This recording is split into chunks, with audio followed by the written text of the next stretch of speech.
सत्य कथा, पुरुषार्थ कथा, सुनो सुनो सिद्धार्थ कथा। सत्य कथा,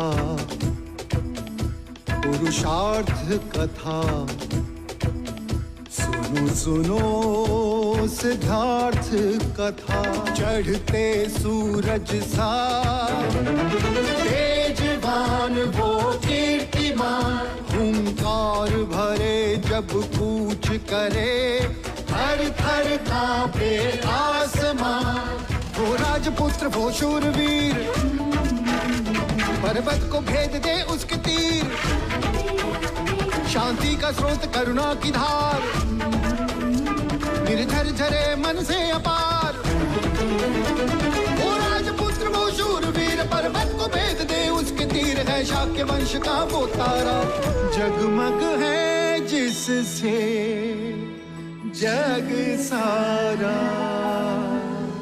सत्य कथा, पुरुषार्थ कथा, सुनो सुनो सिद्धार्थ कथा। La fuerza está en la En mente, capítulos no anteriores. en el cuerpo.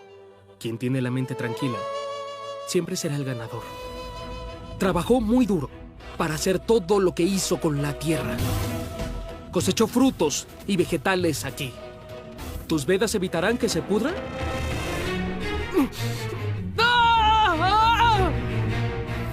¿Pero podrá tomar parte en la contienda de pasado mañana?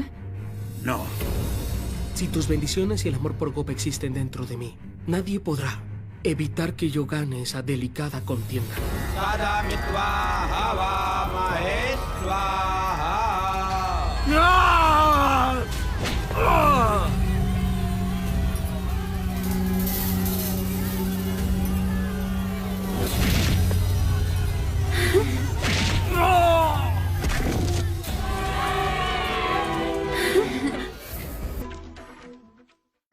ये आदेश महाराज। पढ़ो सेनापति। कौशल नरेश महाराज प्रसन्नजीत का यह विजयी अश्व जिस जिस राज्य में यात्रा करेगा उस राज्य को कौशल का आधिपत्य स्वीकारना होगा। अश्व को रोकने का अर्थ कौशल की सेना से युद्ध करना होगा, अर्थात अपना अस्तित्व मिटाना होगा।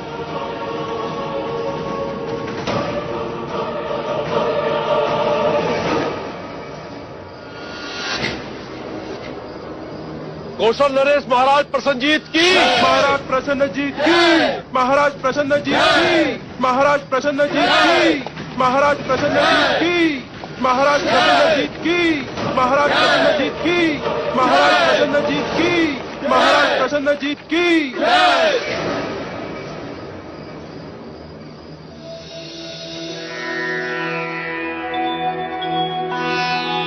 गुरुदेव, विवाह का जो सबसे सर्वश्रेष्ठ मुहूर्त हो वो ही निकालिएगा। हाँ गुरुदेव, सिद्धार्थ और यशोधरा के विवाह की बात है। गुरुदेव, जो भी सबसे पहला मुहूर्त हो वही निकालिएगा। हमारी यशोधरा इस विवाह को लेकर बहुत उतावली है। देखिए ना, इस समय भी वो यहाँ नहीं है, सिद्धार्थ के साथ।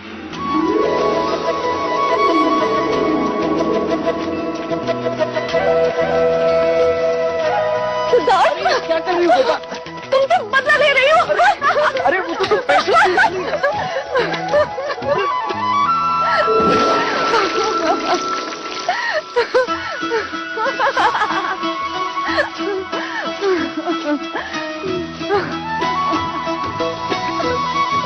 विवाह का शुभ मुहूर्त आज से 7 दिन बाद पूर्णिमा को ही है। बधाई बधाई हो। बधाई बधाई हो महाराज। बधाई हो। बधाई हो दीदी, बधाई बधाई हो। बधाई बधाई हो महाराज। बधाई बधाई हो। अनुज, आज कपिल वस्तु नगर में मिठाइयां बांटो, बजाओ गगन ढोल, घोषणा करो कि कल से 7 दिनों तक सारा कपिल वस्तु और देवदा विवाह के बाराती होंगे। अवश्य। ऐसा आमंत्रण तैयार करो कि भारतवर्ष का कोई भी राजा युवराज के विवाह में आने का लालच रोक न सके। इस बार कौशल नरेश, प्रसन्नजीत, मगध नरेश, महाराज बिंबिसार और वैशाली के लिच्छवी सारे एक साथ कपिल वस्तु के अतिथि होंगे। बधाई हो।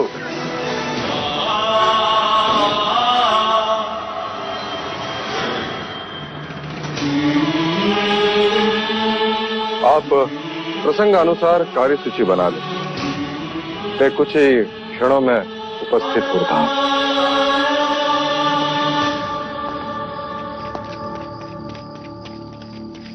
महाराज, गुप्तचर आर्यक का प्रणाम स्वीकार करें। आर्यक, क्या समाचार? महाराज, समाचार अशुभ है। कौशल नरेश प्रसन्नजीत ने अश्वमेघ यज्ञ पूर्ण कर लिया और प्रयत्न पूर्वक उस अश्व को शाक्य गणराज की ओर धकेला जा रहा है। कोई पर्याय?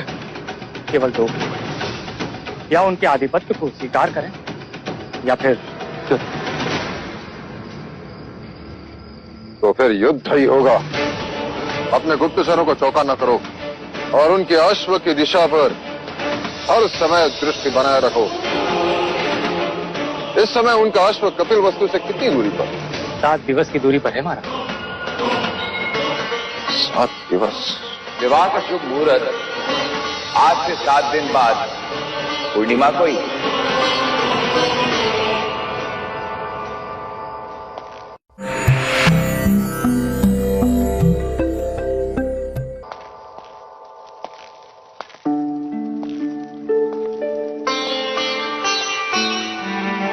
कुछ ही देर में उपस्थित होता हूँ कहकर आप अचानक कहाँ चले गए भैया? हम सब कब से आपकी राह देख रहे थे। हमने तो सिद्धार्थ के विवाह की सारी तैयारियां भी कर ली हैं। हाँ भाई महाराज, इतनी तैयारियां हो चुकी है कि यदि वो दोनों यहाँ होते तो कदाचित हम उनका विवाह ही करा देते। भैया, ये है विधि का क्रम, देखिए। भाई महाराज, कुलगुरु ने इस शुभ अवसर पर एक मंदिर बनाने का भी सुझाव दिया है। और ये आमंत्रण पत्रिका भी तैयार हो गई है, ये देखिए।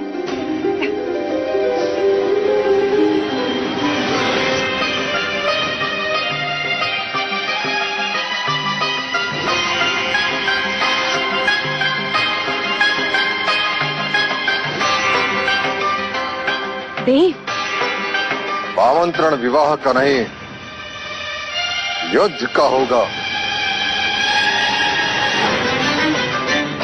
स्वागत के स्वर नहीं, युद्ध के नगाड़े बजेंगे।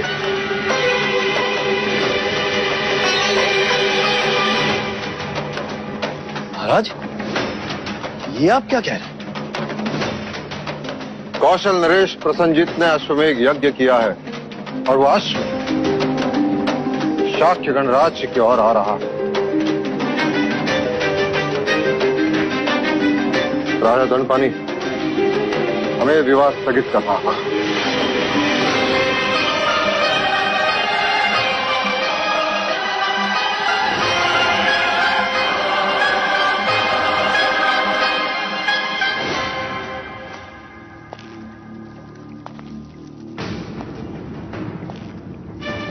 भाई महाराज, क्या प्रसन्नजीत का अश्व शाक्य सीमा में प्रवेश कर चुका है? नहीं अनुज। अर्थात हमारे पास समय है। हाँ महाराज, ये भी तो हो सकता है कि वो अश्व कपिल वस्तु की सीमा में प्रवेश करे ही ना। फिर तो हम सिद्धार्थ और यशोधरा का विवाह कर सकते हैं।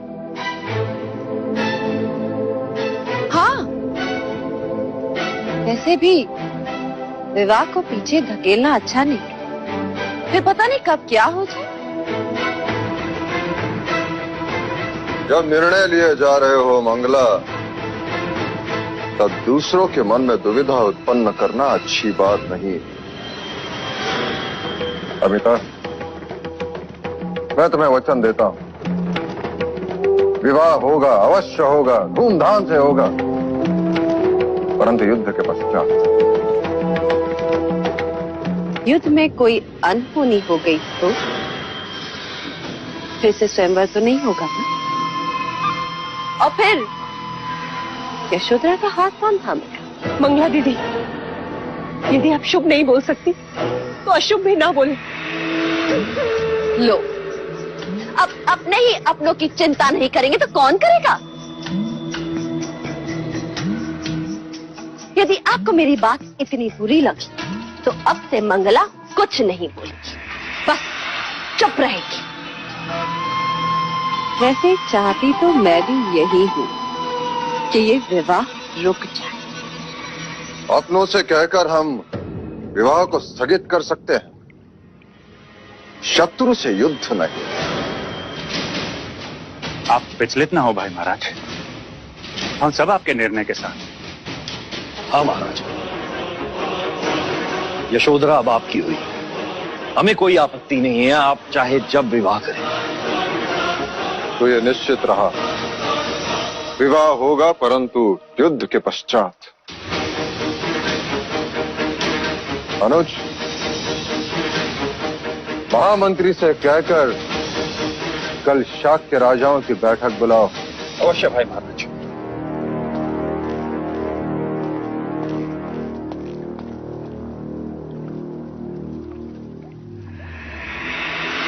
अब तो श्रीफल चढ़ाने ही पड़ेंगे।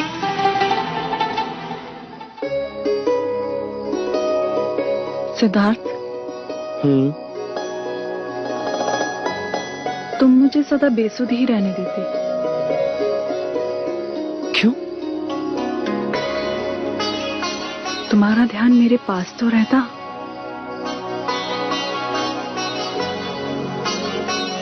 मैं तुम्हारे पास ही हूँ गोपा। पर ध्यान वो कहाँ है? वो तो कभी किसी पंछी के पीछे, कभी किसी सितारों के साथ, तो कभी किसी ब्रह्मांड में। ना जाने कहां कहां खो जाते हो। सच कहूं, मैं स्वयं भी नहीं जानता।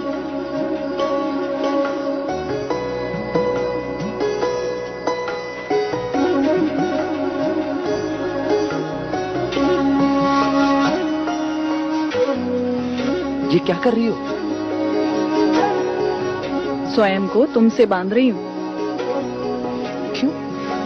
कहीं मेरी आंख लग गई और तुम चले गए तो? लो, अब गांठ बांध ली है।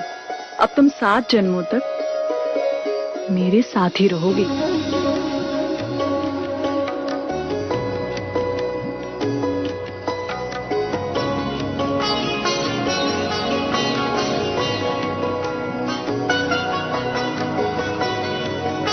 युवराज!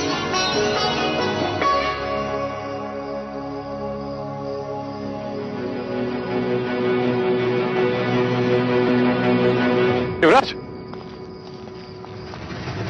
चन्ना? युवराज, एक अशुभ बात हो गई। क्या हुआ? आपका विवाह कुछ दिनों के लिए स्थगित कर दिया गया है।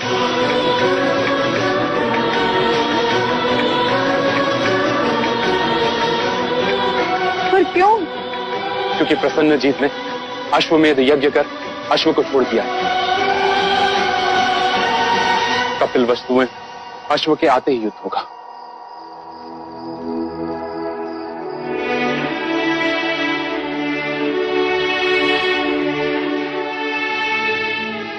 गोपा, सब कुछ ठीक हो?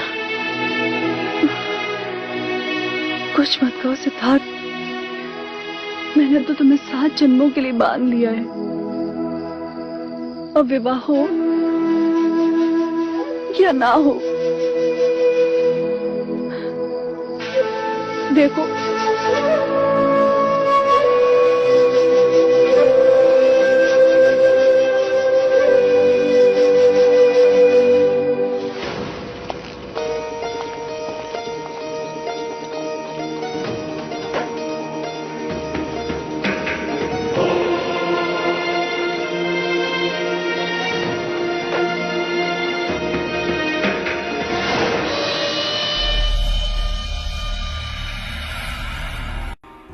La espada del enemigo también puede matar a un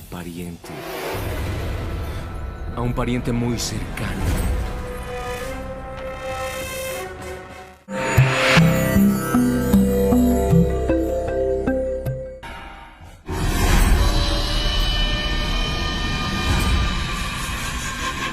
मेरा रास्ता छोड़ो। कैसे छोड़ दूं? रास्ते में तुम जो मिल गई हो, तुम्हें कैसे छोड़ दूं? मुझे तो लगा था जब तुम कभी मेरे सामने नहीं आओगे। क्यों? स्वयंवर की पराजय ने मुझे काला कर दिया है तुम्हारा। माना कि मैं स्वयंवर में पराजित हुआ, परंतु मेरा भाग्य पराजित नहीं हुआ है अभी। अर्थात स्वयंवर के बाद ना तो कौशल से युद्ध का ये शुभ समाचार मिलता, न तुम्हारा विवाह रुकता, और न मुझे ये सुनहरा अवसर मिलता। कैसा अवसर? युद्ध में शत्रु पे उठी हुई तलवार के बीच कोई अपना भी तो हो सकता है।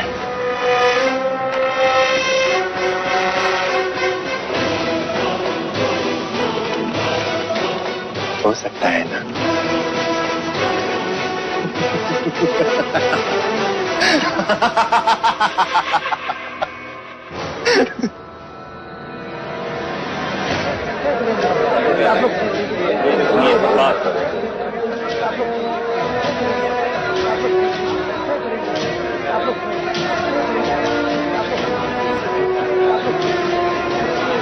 शांत हो जाइए, शांत हो जाइए। हम पहले केवल एक ही उत्सव मनाने वाले थे, परंतु मां अभ्या की कृपा से अब हम 2 उत्सव मनाएंगे। एक प्रसन्नजीत को पराजित करने का और दूसरा सिद्धार्थ के विवाह का। वैसे आप सारी परिस्थिति से अवगत हैं। यदि प्रसेनजीत हमारी देश की ओर देखेगा तो उसे मुंह की खानी पड़ेगी। हमें एक होकर युद्ध करना होगा और उसके अश्व को रोकना होगा। और उसके अश्व को ना रोका तो? उसका अर्थ यह होगा कि हमने कौशल का आधिपत्य स्वीकार कर लिया। हमारे पास केवल 2 ही पर्याय है, कौशल का आधिपत्य स्वीकार करें अथवा उनसे युद्ध करें। महाराज, कौशल हमसे अधिक शक्तिशाली है, उसके पास हमसे अधिक शस्त्र है, अधिक सैन्य है और अधिक अश्वबल भी महाराज। परंतु हमारे जैसा साहस नहीं। हमारा एक एक शाक्य योद्धा उनके 10-10 योद्धाओं पर भारी है। मेरा प्रस्ताव है कि हम सबको शांत होकर इस पर विचार करना चाहिए। महाराज, यदि हम प्रसन्नजीत की मित्रता स्वीकार लें तो? मित्रता या पराधीनता? नहीं चलेगा। शांत हो जाइए, शांत हो जाइए। महाराज, इससे हम धन और जान की हानि होने से बच सकते हैं। यदि वो हमारे अपने प्रदेश में हमारा अधिकार सुरक्षित रखता है तो इसमें हमें आपत्ति क्या होनी चाहिए? बलशाली मित्र कौन नहीं चाहता महाराज? अर्थात मित्रता के नाम पर हम उनके दास बन जाए? ये मत भूलिए राजा दंडपानी, शाक्य देश एक आदर्श गणराज्य है और उस पर कोई और राज्य करे ये स्वप्न भी नहीं होने देंगे हम। नहीं होने देंगे।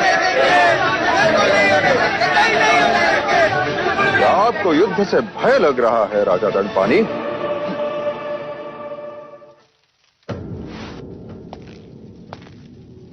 एक सुझाव है महाराज। क्या हम प्रसन्नजीत के सामने शांति का प्रस्ताव नहीं रख सकते?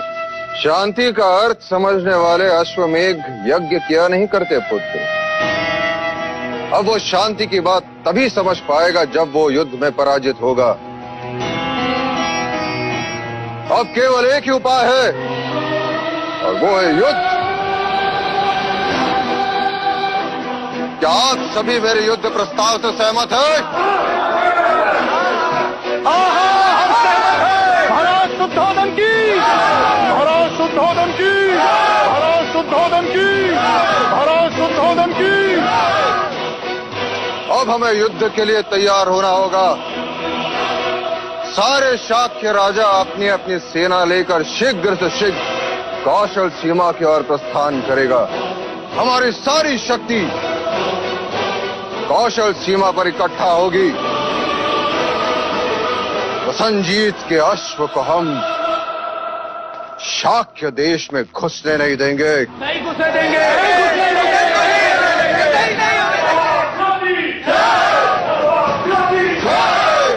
शाक्य कुल की, शाक्य कुल की।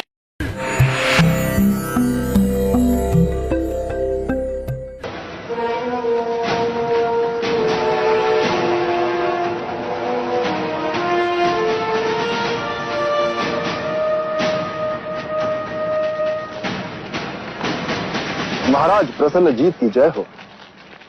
बधाई हो महाराज, हम बिना लड़े ही युद्ध जीत गए।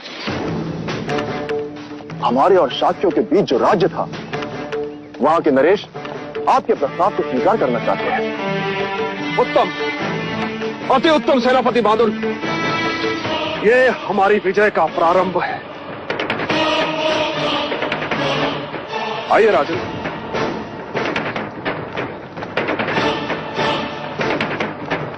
तो क्या आपको कौशल का आधिपत्य स्वीकार है? जी महाराज।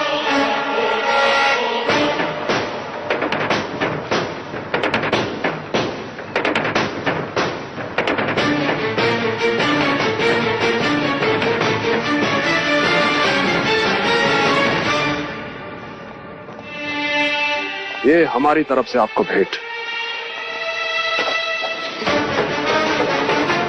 इसे कौशल के राजकोष में जमा करो और आप जा सकते हैं। हमने आपको अभय दान दिया।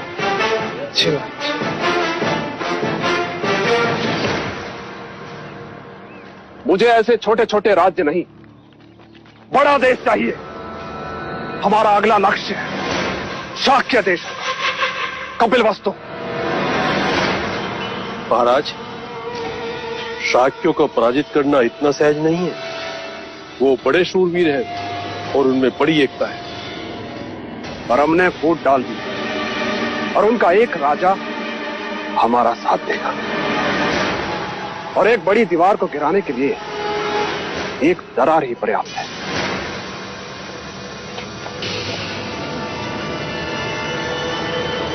गुप्तचर, हमारा ये संदेश उस राजा तक पहुंचा दो। वो अपनी सेना को जो दोधन की सहायता के लिए नहीं भेजे। और हाँ, उनसे कहना कि कौशल का साथ देने पर हम उनसे अच्छी तरह से मित्रता निभाएंगे। जी महाराज।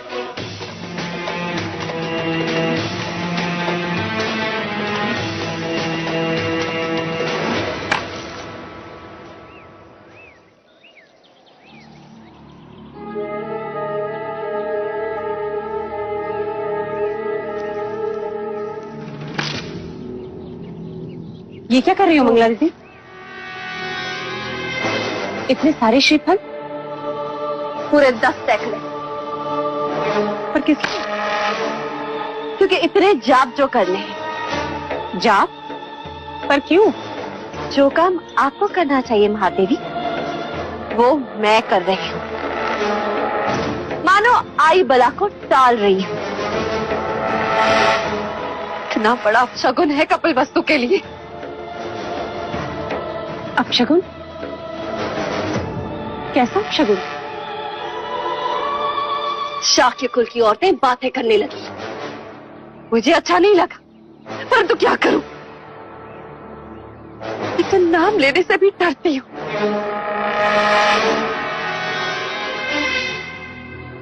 बड़े ही अमंगल चरणों वाली है। अरे सिद्धार्थ से इसके विवाह की बात क्या चली? देखो, युद्ध छिड़ गया। मानो दुर्भाग्य अपने साथ लेकर आई।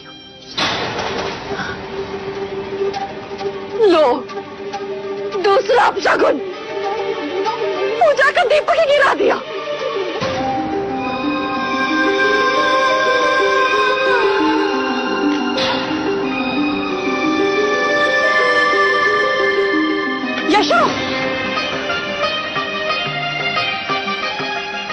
जानते भी हो तुम क्या कह रही हो मंगला देवी?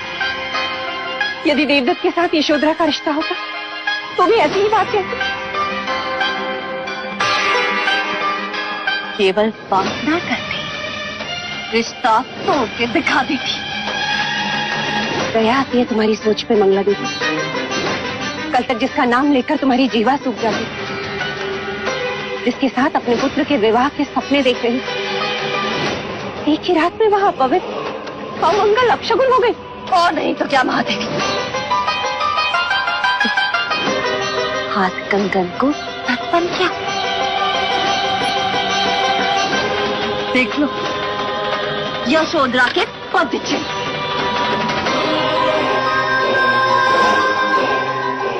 कहते हैं बहुएं कुमकुम वाले पद लेकर चौखट पर आती है।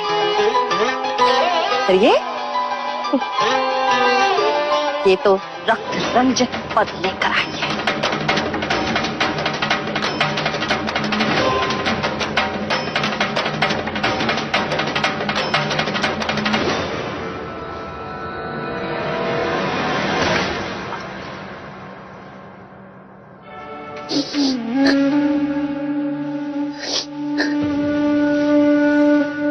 यशो,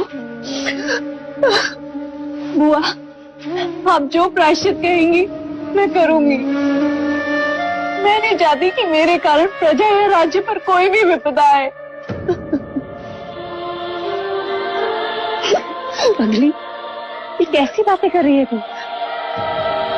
जिसको जो कहना है वो कहे, पर मेरे लिए तो तू बड़ी भाग्यवान है जो मेरे पुत्र को समझती। और तू देखना, एक दिन यही मंगला दीदी पछताएंगी अपने विचारों पर, जब उन्हें ये पता चलेगा कि हम युद्ध जीते। तो और देखना, इसी चौखट पर वो तेरी आरती उतारेंगे तो मैं उनसे कहूंगी, है मेरी बहू से बड़ा कोई शगुन? वाह!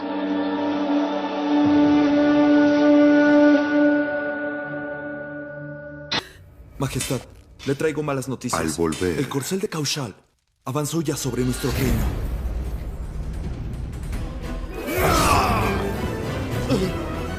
Entonces eres enemigo de Kapilvastu y amigo del tal Prasenjit.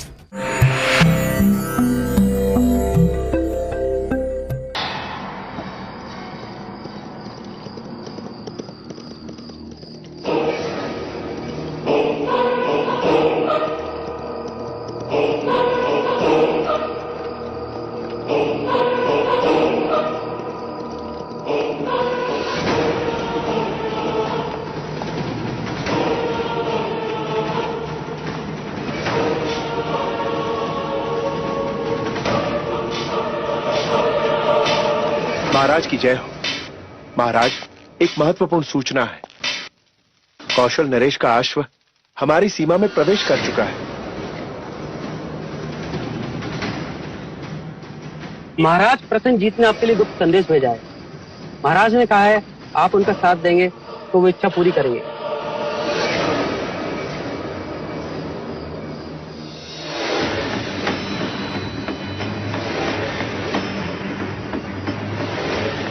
हमें प्रसन्नता हुई।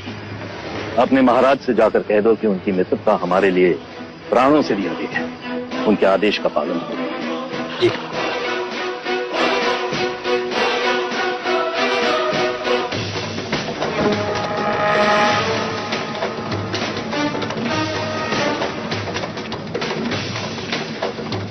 महाराज, इस समय इस पहाड़ की इस ढलान पर प्रसन्नजीत ने अपना पड़ाव डाल रखा है। इसका अर्थ यह है कि उन्होंने हमारे सीमा में प्रवेश नहीं किया। पर महाराज, उसका अश्व हमारी सीमा के अंदर है और वो प्रतीक्षा कर रहा है कि किस समय हम उसके अश्व को पकड़ते हैं। भाई महाराज, हमारे सारे शाक्य राजाओं की सेना इस पहाड़ी की दूसरी छोर यहां इकट्ठा हो रही है।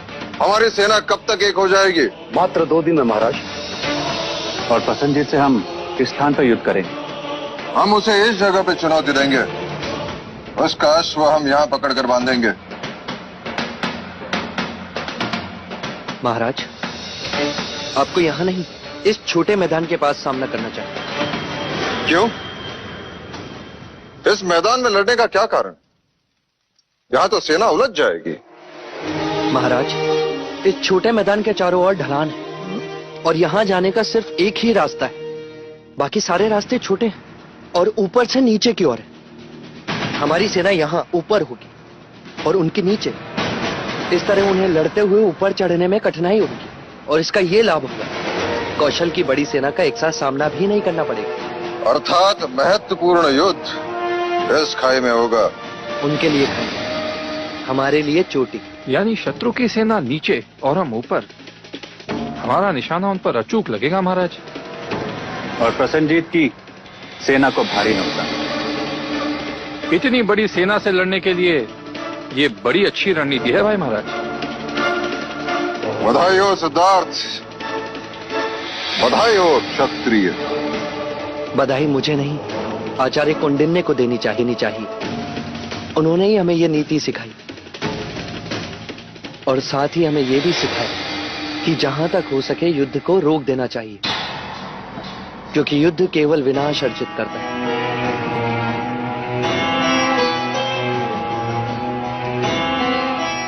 क्या महाराज, हम इस युद्ध को रोक नहीं सकते? सेनापति जी महाराज। सेना को आदेश दो, कल प्रातः काल हम कूच करेंगे। जी पिताजी, मेरी बात तो सुनिए पिताजी।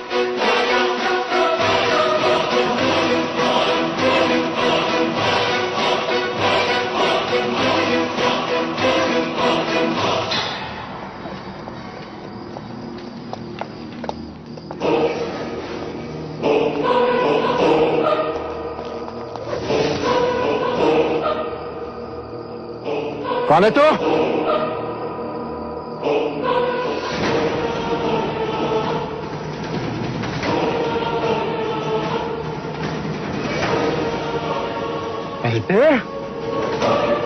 क्या कर रहा है तू यहाँ पे?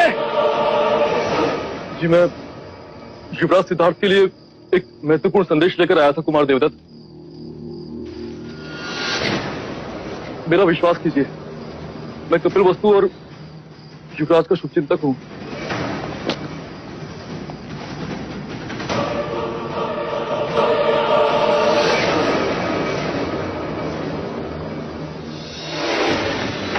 तो कौशल का गुप्तचर राजा दंड पाने के लिए ये महत्वपूर्ण संदेश लाया। नहीं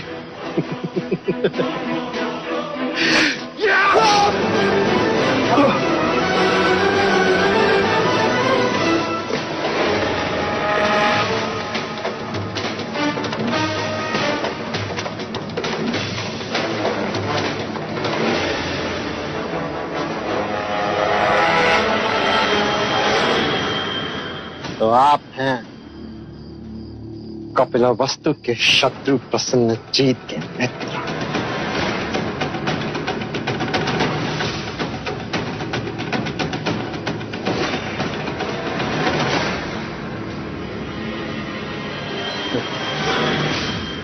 और तुम हो अपने ही घर के भेदी।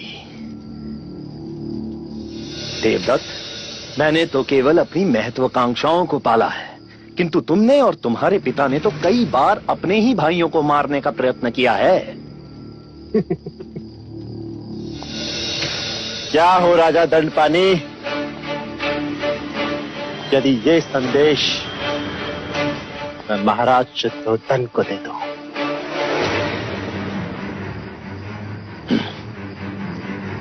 चाहकर भी तुम कभी ऐसा नहीं कर सकते देवदत्त। नहीं कर सकते? क्यों? क्योंकि हमारा शत्रु एक ही है, राजा शुद्धोधन, जो अब आपके संधि हो गए। हाँ देवदत्त, मैं तो तुम्हें ही अपना जमाई बनाना चाहता था, परंतु देखो ना, तुम स्वयंवर जो हार गए।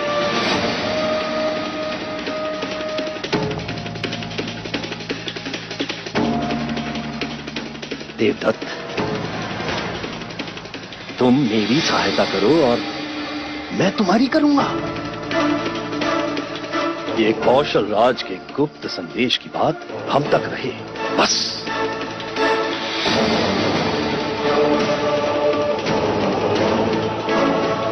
देवदत्त, युद्ध हारने की तैयारी करो। और समझा नहीं? मैं समझाता हूं।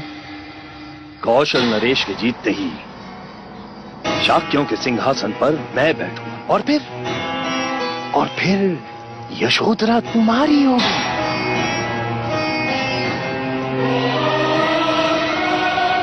और फिर मैं तुम्हें अपना उत्तराधिकारी घोषित कर दूंगा। तुम्हें देवदत्त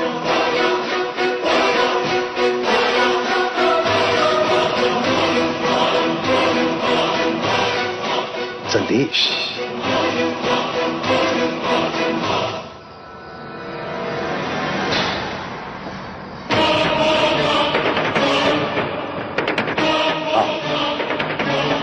आओ।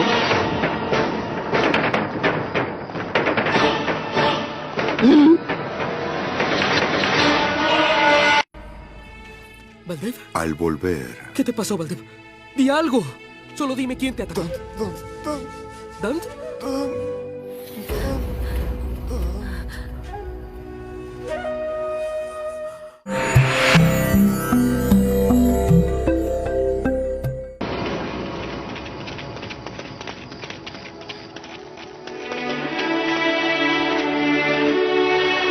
बलदेव?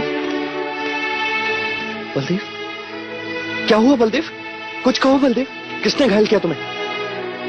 क्या हुआ बलदेव? क्या हुआ चन्ना? मैंने न रास्ते में घायल पड़ा हुआ देखा तो उठाकर यहाँ ले आया। बलदेव, क्या हुआ बलदेव? कहो। हाँ हाँ बोलो। दंड दंड दंड? किसने दिया तुम्हें दंड? कहो बलदेव, कहो। हाँ कहो बलदेव, कहो। हाँ।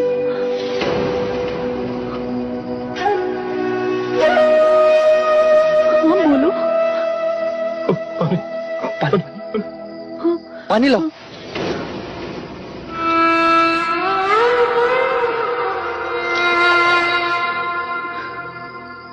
पानी पियो बलदेव, पानी पियो।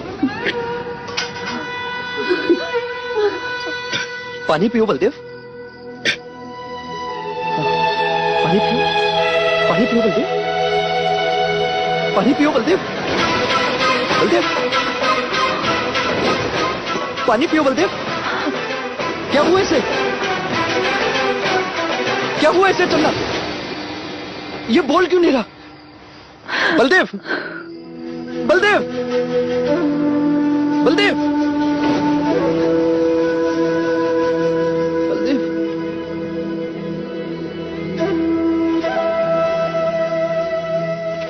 कहो चन्ना, क्या हुआ इसे? अब ये कभी नहीं बोले। कभी नहीं बोले? अर्थात ये बेसुध है। बलदेव, तुम जाओ, जाकर राजवैद्य को बुला के लाओ। जाओ चन्ना, जाकर राजवैद्य को बुला के लाओ। सुध उसे आती है तो बेसुध हो, जिसमें प्राण हो। ये अपने प्राण खो चुका है सिद्धार्थ। नहीं, ये केवल बेसुध है।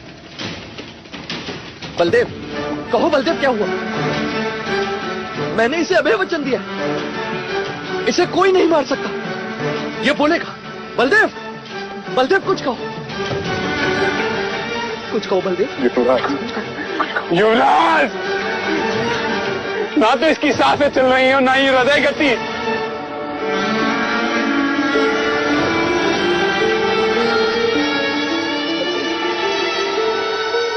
बलदेव, आंखें खोलो बलदेव, आंखें खोलो। बलदेव, बलदेव। मृत्यु अटल है युवराज।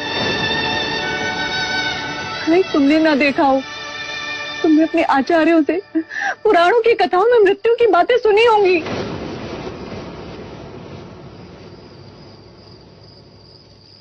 परंतु ऐसे कैसे प्राण शरीर को त्याग सकते हैं?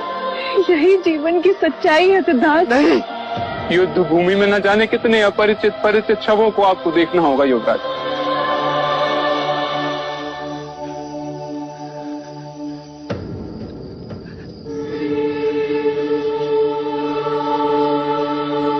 नहीं लड़ूंगा मैं युद्ध, नहीं लड़ूंगा मैं युद्ध।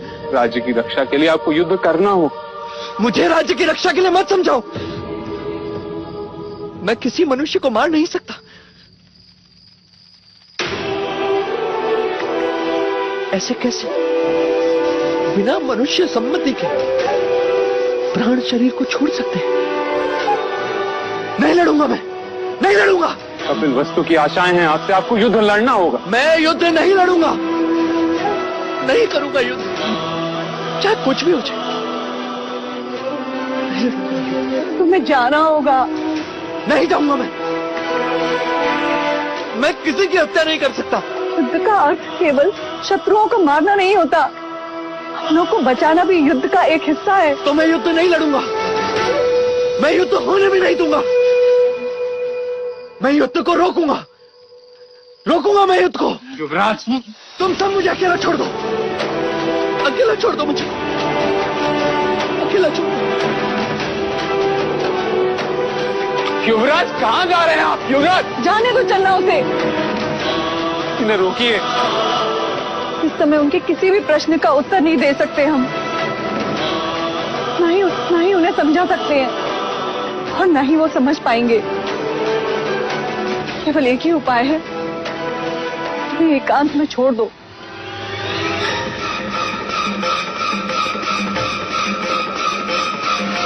मृत्यु अटल है युवराज, अटल है युवराज। यही जीवन की सच्चाई है सिद्धार्थ, सच्चाई है सिद्धार्थ। युद्ध भूमि में न जाने कितने अपरिचित परिचित शवों को आपको देखना होगा युवराज।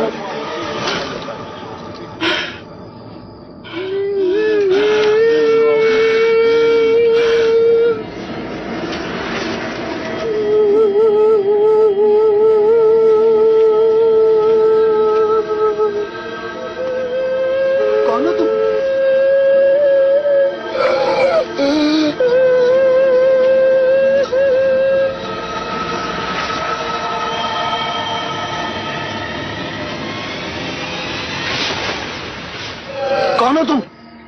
मैं तुम ही तो हूं। तुम्हारी भावना, माया, करुणा, दया, और मैं तुम्ही में छुपा हुआ तुम हूं।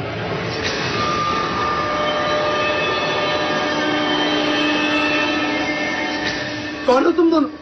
मैं जल हूं, मैं मिट्टी हूं, मैं दया हूं, मैं माया हूं, मैं करुणा हूं जो स्नेह को जन्म देती है।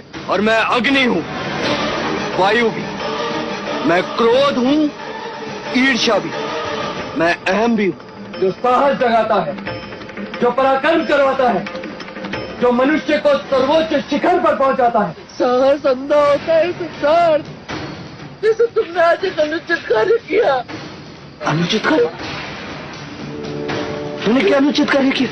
युद्ध की व्यूह रचना दिखाकर तुम भी तो युद्ध में भागीदार हो ही गए।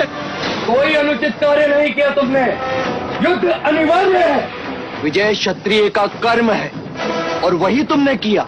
युद्ध केवल विनाश अर्जित करता है सिद्धार्थ, जानते हो तुम। और युद्ध से ही विजय की प्राप्ति होती है, ये बात मानते हो ना तुम? बलदेव की मृत्यु पर क्यों रोए, क्यों विचलित हुए तुम? व्यूह रचना दिखाने पर तुम सम्मानित भी हुए। युद्ध का परिणाम सैकड़ों शव, रोते हुए रिश्तेदार, वो घाव जो कभी ना मरे। ये मिट्टी, ये माया, ये दया, ये करुणा तुम्हें आंसुओं में बहाकर ले जाएंगे, तुम्हें अपने लक्ष्य से भटका देंगे। ये अग्नि क्रोध तुम्हें भस्म कर देगी सिद्धार्थ। बस सुनो, अपने स्वार्थ का ध्यान करो, परमार्थ का कर्म करो। सत्य कथा, पुरुषार्थ कथा, सुनो सुनो सिद्धार्थ कथा, ओ सिद्धार्थ कथा।